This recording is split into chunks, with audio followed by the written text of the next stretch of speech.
Anand diaries అష్టదిగ్బంధనం. బలవంతంగా అంతర్ముఖిగా మారిన ఆనంద్ నిజజీవిత గాథ ఎలా? ముందుగా, ఆనంద్ని నేను రెండోసారి ఎందుకు కలిశాను? ఆనంద్ తన డైరీలను అడిగినప్పుడు ఏమన్నాడు? ఈ ప్రశ్నలకు సమాధానాలు ఈ భాగంలో తెలుసుకుందాం. ఆ రోజు ఫిబ్రవరి 7వ తేదీ. మా ఆఫీసుకి ఒక కంపెనీ వాళ్ళు వచ్చి, అందరికీ వాళ్ళ కంపెనీ డైరీలు పంపిణీ చేశారు. అవి చూడగానే ఎందుకో నాకు ఆనంద్ డైరీల విషయం గుర్తుకు వచ్చింది. అసలు ఆనంద్ బీటెక్లో ఎందుకు అలా ఉండేవాడు? అతని ప్రవర్తన వెనుక ఉన్న రహస్యాలు ఏమిటి? ఎందుకు ఇప్పటికీ అతనిలో ఎలాంటి మార్పు లేదు? ఇవన్నీ ఒకసారి అడిగి తెలుసుకోవాలనిపించింది. ఎందుకంటే ఆనంద్ అందరిలాంటి వాడు కాదు. ఆఫీస్ పని ముగిశాక ఆనంద్కు ఫోన్ చేశాను. ఒకసారి నీతో మాట్లాడాలి, వచ్చే ఆదివారం కలుద్దామా అని అడిగాను. ఆదివారమా? సరే, సాయంత్రం 4 తర్వాత కలుద్దాం. దేని గురించి అని అడిగాడు పొడిగా. అది వచ్చాక మాట్లాడుతాను అని చెప్పి ఫోన్ పెట్టేశాను. ఆదివారం మధ్యాహ్నం బయలుదేరి సాయంత్రం 4:30 గంటలకు ఆనంద్ ఇంటి కాలింగ్ బెల్ నొక్కాను. లోపల నుంచి ఆనంద్ భార్య అనుకుంటాను వచ్చి, ఎవరు అని అడిగారు. నా పేరు శివ, ఆనంద్కు బీటెక్ క్లాస్మేట్ని అని నన్ను నేను పరిచయం చేసుకున్నాను. మీరు వస్తారని ఆయన చెప్పారు. ఇప్పుడే బయటకు వెళ్లారు, 5 నిమిషాల్లో వచ్చేస్తారు. హాల్లో ఉన్న సోఫాలో కూర్చోమని చెప్పి ఆవిడ లోపలికి వెళ్లారు. నేను మాత్రం బయట లాన్లో ఉన్న సోఫా వైపు అడుగులు వేశాను. కాసేపు ఎండలో కూర్చుదామనిపించింది.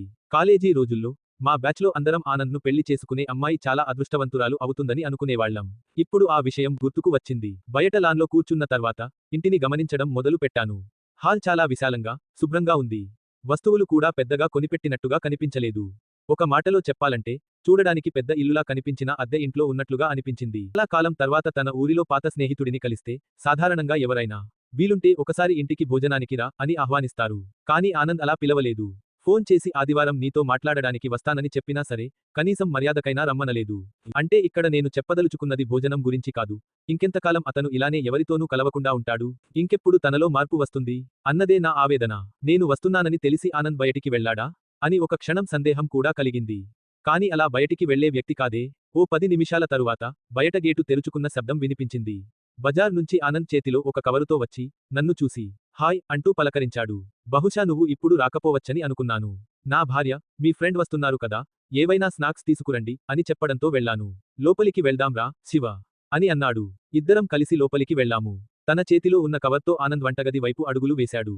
నేను హాల్లో ఉన్న సోఫాలో కూర్చున్నాను. ఇంటికి స్నేహితుడు వస్తున్నాడని తెలిసినా, కనీసం ఏదైనా ఏర్పాటు చేయాలనే ఆలోచన కూడా తనకు రాలేదా? అంటే అది కూడా భార్య చెప్పాలా? ఇంతకాలం తర్వాత అతన్ని కలవడానికి నేను వచ్చాను. కాని అతని ప్రవర్తనలో మాత్రం ఆ ఉత్సాహం, ఆ ఆప్యాయత ఎక్కడా కనిపించలేదు. వాటి స్థానంలో బెరుకు, బిడియమే ఎక్కువగా కనిపించాయి. ఇది అతని స్వభావమా? లేక జీవితంలో ఏదో అతన్ని ఇలా మార్చేసిందా అని మనసులో అనుకున్నాను. ఓ 2 నిమిషాల తర్వాత ఆనంద్ వచ్చి నా ముందు ఉన్న కుర్చీలో కూర్చున్నాడు. నువ్వు హాయ్ అనడం నాకు చాలా ఆశ్చర్యంగా అనిపించింది. ఎందుకంటే కాలేజీ రోజుల్లో నువ్వు ఎప్పుడు హాయ్ అన్నట్లు నాకు గుర్తులేదు. అదా, నేను హైదరాబాద్లో ఉద్యోగం చేస్తున్నప్పుడు అక్కడ అలవాటైంది అని నవ్వుతూ చెప్పాడు. ఈ ఇల్లు ఎప్పుడు కట్టావు అని నేను ఆశ్చర్యంగా అడిగాను. ఇది నా సొంత ఇల్లు కాదు. నేను పనిచేసే కన్స్ట్రక్షన్ సైట్కు దగ్గరగా ఉండేందుకు కంపెనీ వాళ్ళు ఏర్పాటు చేశారు అని సమాధానమిచ్చాడు. మా మాటల మధ్యలో ఆనంద్ భార్య స్నాక్స్ మరియు కాఫీ తీసుకువచ్చారు. కాఫీ తాగుతూ కాసేపు కబుర్లు చెప్పుకుంటూ కాలక్షేపం చేశాము. మాటల మధ్యలో చెప్పు, ఏదో మాట్లాడాలి అన్నావు అని అడిగాడు. గతసారి మనం కలిసినప్పుడు నేను డైరీల గురించి అడిగితే ఇంకోసారి చూద్దాం అని అన్నావు కదా, దానికోసమే ఇప్పుడు వచ్చాను. అతను కాసేపు మౌనంగా ఉండి, అప్పుడు ఏదో మాట దాటేయడానికి అన్నాను. ఎందుకు ఇప్పుడు నీకు ఆ డైరీలు? ఇవ్వకూడదని కాదు. అది ఏదో కథలా, లేదా ఓ సినిమా స్టోరీలా ఉండదు. ఆ డైరీల్లో అంతా దిగులు, బాధ, ఘర్షణలు, నా ఆలోచనలు, నా అంతర్మథనం ఇవే ఉంటాయి.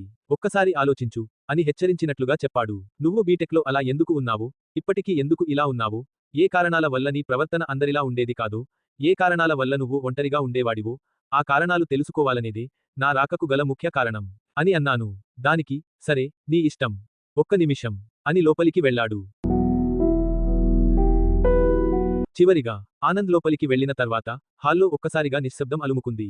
నా మనసంతా ఒక్కటే ఆలోచనతో నిండిపోయింది. ఆ డైరీల్లో నిజంగా ఏమి ఉండి ఉంటాయి? ఆనంద్ ఎందుకు వాటిని ఇవ్వడానికి ముందు అంతగా ఆలోచించాడు? ఎందుకు అంతగా హెచ్చరించినట్టుగా మాట్లాడాడు?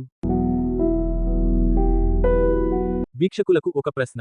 ఆనంద్ తన డైరీలను ఇవ్వడానికి కూడా భయపడేంతగా ఆ డైరీల్లో ఏమి రాసి ఉంటాడు? మీ అభిప్రాయాన్ని కామెంట్స్లో తప్పక తెలియజేయండి. ఆనంద్ గురించి మరింత తెలుసుకొనేందుకు ఇప్పుడే ఈ ఛానల్కి సబ్స్క్రైబ్ చేసుకోగలరు. ఈ వీడియో మీకు నచ్చినట్లయితే లైక్ చేయండి, షేర్ చేయండి. ఇంకా మీ అనుభవాన్ని కామెంట్ రూపంలో పంచుకోండి. ఎందుకంటే మీ కామెంట్ లేదా మీ అనుభవం ఇంకొకరికి మార్గం కావచ్చు. ధన్యవాదాలు.